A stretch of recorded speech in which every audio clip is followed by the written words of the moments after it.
అంటే ఏమైందంటే ఇలా రాష్ట్రంలో ఎంత గలీజ్ రాజకీయం అయిపోయిందంటే ముఖ్యమంత్రి లెక్క లేడు, మంత్రి లెక్క లేడు, ఎమ్మెల్యేలు లెక్క లేరు. మొత్తం ఒకటే దుకాణం తెరుచుకొని కూర్చున్నారు. ఎక్కడోడు అక్కడ ఎక్కడ దోచుకో స్కీమ్ నడుస్తాను. దాచుకో ఇక్కడ దోచుకోవాలి. మొత్తంగా ఎక్కడ ఏది దొరికితే దాన్ని దోచుకోవాలి, తీసుకుపోయి దాచుకోవాలి. ఎంత సిగ్గుచేటంటే దోచుకోని ఉత్తగానే అంటలేను నేను. ఇవాళ ముఖ్యమంత్రి గారి మొత్తం కుటుంబం సకుటుంబ సపరివార సమేతంగా రాష్ట్రంలో ఎక్కడికక్కడ బ్రహ్మాండమైన దోపిడీకి తెరదీసినారు. మన సింగరేణిలో ఇవాళ సింగరేణి సంస్థను నడుపుతున్నది ఏ మంత్రి గారో లేకపోతే ఇక్కడ ఉన్న అధికారులు కాదు.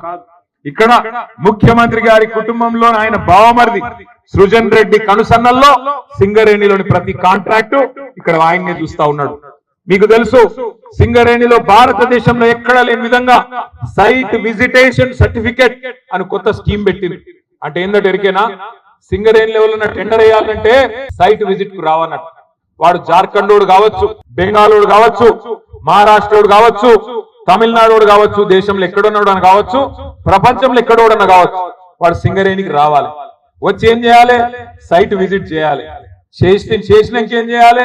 ఇక్కడ ఉన్న వాళ్ళకు సంతకం పెట్టి ఇవ్వాలి. ఏమని? అయ్యా ఇగో ఇది నా పేరు, ఇది నా వివరం అని రాసి ఇవ్వాలి. తర్వాత వీళ్ళు ఏం చేస్తారు? ఆయనకు ఫోన్ చేస్తారు. ఫోన్ చేసి నేను ముఖ్యమంత్రి బామ్మరిది మాట్లాడుతున్నా, నువ్వు టెండర్ వేయొద్దు అని వీడు హుంకరిస్తాడు. ఆయన ఇంటే ఓకే, వినకపోతే ఆ సర్టిఫికేట్ ఇయ్యరు. ఆ సైట్ విజిట్ సర్టిఫికేట్ ఎవరు ఇవ్వాలి? నువ్వు విజిట్ చేసినట్టు సింగరేణి సంస్థ ఇవ్వాలి. మరి వాళ్ళు వినకపోతే, మాట వినకపోతే, మేము చెప్పినట్టు లొంగకపోతే మీకు ఆ సర్టిఫికేట్ ఇయ్యమని చెప్పి ఇవాళ కుంభకోణాలకు తెరలేపిందే ముఖ్యమంత్రి గారి కుటుంబం. సృజన్ రెడ్డి అని ముఖ్యమంత్రి గారి బావమరిది ఇవాళ మొత్తం సైట్ విజిటేషన్ సర్టిఫికేట్ అడ్డం పెట్టుకొని సింగరేణిలో వేల కోట్ల కుంభకోణానికి పాల్పడితే దాని మీద ముఖ్యమంత్రి మాట్లాడాడు, ఉప ముఖ్యమంత్రి మాట్లాడాడు, మంత్రి గారు అంతకంటే మాట్లాడరు. కానీ దేని మీద మాట్లాడుతున్నారు? ఎంత సిగ్గుచేటు. ఇక్కడున్న మా తమ్ముళ్ళు అడుగుతున్నారు, అన్నా మెడికల్ బోర్డు గురించి మాట్లాడు, ఇన్వాలిడేషన్ గురించి మాట్లాడు. ఆనాడు కేసీఆర్ గారి ప్రభుత్వంలో 16,000 మందికి మనం మెడికల్ బోర్డు ద్వారా వారసత్వ ఉద్యోగాలకు ఏదో కోర్టు చిక్కుంటే ఈ రకంగా ఇవ్వడం జరిగింది.